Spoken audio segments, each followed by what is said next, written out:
Comrades, this continent of Africa must be one. I hear you saying, he says, the borders must be open. The borders must be opened. Because borders are opened for white people. When there is a white person from Mozambique who can't even speak English, you welcome them. When there is a brother from Mozambique into Nelspruit, you call them names. Yet you don't call white people names. There is no Mozambique here. There is no Swaziland here. There is no Lesotho here. There is no Botswana here. Zambia or Namibia. There is no Zimbabwe. There is Africa, the continent of our ancestors. We were divided. We were divided by the colonizers. What type of a student activist are you? What type of a ground force are you? You say, I don't want colonialism. We want decolonization. Yet you are supporting colonial borders in Africa. We don't want anything that looks like colonialism. We want to be one thing with our sisters in Tanzania, in Nigeria, in Egypt, in DRC, in Sudan, in South Sudan, everywhere else in Africa. We don't want passport, we don't want visa, we must move free of charge. We are one thing. This continent is one. I am a Zimbabwean, I am a Nigerian, I am a Tanzanian, because African brothers everywhere where we are victims of racism and colonialism. They don't care whether you come from Mozambique or South Africa. You are black, they hate you. The best we can do, solidarity amongst Africans. Let us hold each other's hands. Let us protect each other against colonialism. What type of freedom is this one? A freedom without water, a freedom without houses, a freedom without toilets, a freedom without access to quality education, a freedom without clinics and hospitals, a freedom without proper roads, a freedom with the highest unemployment amongst young people, a freedom of poverty and hunger amongst the so-called liberated. What type of freedom is this? You can't say, also, on the other hand, we want to decolonize the continent and come back on the other side and say we want the borders. The borders were imposed by colonizers, and therefore to say you want borders, you are perpetuating the legacy of colonialism, and it has got nothing to do with decolonizing the continent. We need to be one, because one strong currency in Africa is a threat to the dollar and threat to many other strong currencies. One united military in Africa is a threat to a lot of armies in the world, which many of them actually use Africans as mercenaries. So we've got this courage that once we've got one army and we've got our resources together and we've got our land back, the whole world will treat us as equal. The people who say we can't be one, it is those who are threatened by the unity of Africa, and they sponsor the disunity of Africa. The unity of Africa must start from the shop floor. Zimbabwean, Mozambican, Nigerian, South Africans, come, let's work together on the same floor. Mozambican, Zimbabwean, let's go to school together. Let's grow up together and know each other, so that by the time we defeat these colonial borders, we already have embraced each other and we don't start from scratch. So that's what we're doing. It's in line with what we're saying.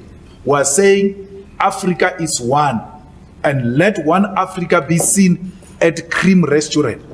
We're not going to allow the bosses to divide our people by excluding others. Now, so if there is a shop my lord, that says here we don't hire Zimbabweans, I will go there and fight with them. And say, why would you say that? Why do you classify our people and want to isolate them? It will be a wrong practice. So we are starting, and which is what is offensive. You want to exclude South Africans with African brothers and sisters so they can fight amongst themselves and they remain divided. We are saying, no, come together, work together so that the unity starts at the shop floor. You are not happy with that? Well, this movement is necessitated by political vacuum in the continent. We lack inspirational leadership. We lack the leadership with a political will in the continent. All of our leaders today are driven by personal accumulation and desire for power. They just enjoy presiding over their small territories and being called president or prime ministers.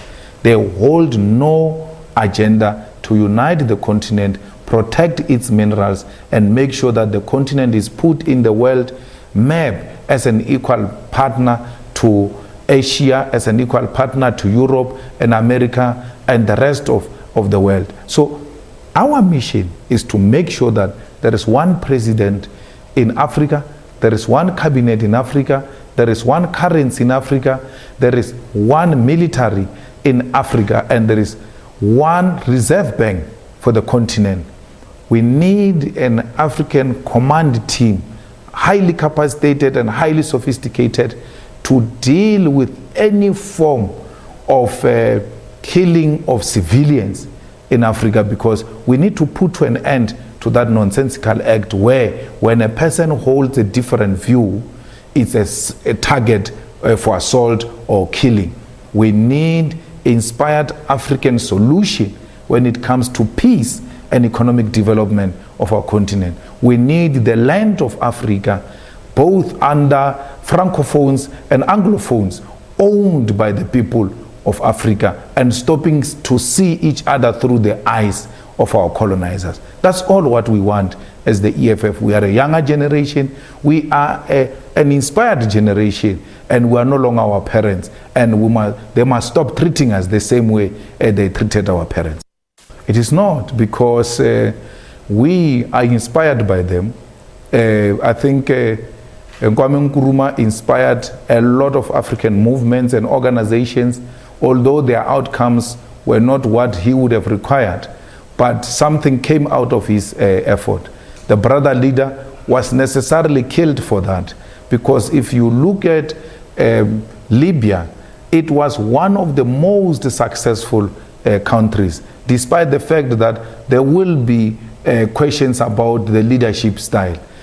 We cannot define democracy according to how America and Europe wants us to define it. We must define it according to how it works for us. So the Libyans were organized the way they were organized, and they were prosperous.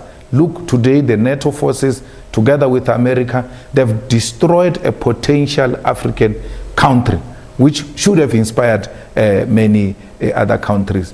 We shouldn't say we can't do anything because those who came before us have failed to do so. I mean, Mandela himself, before him, there were lots of presidents of the ANC who never saw the day of democracy.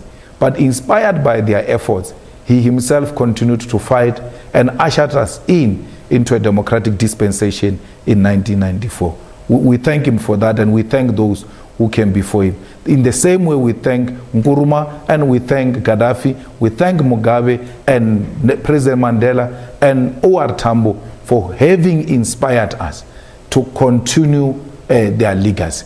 President Mandela knew very well in 1994 when he took over that it's not yet Uhuru. That's why he said to all of us, "Aluta continue."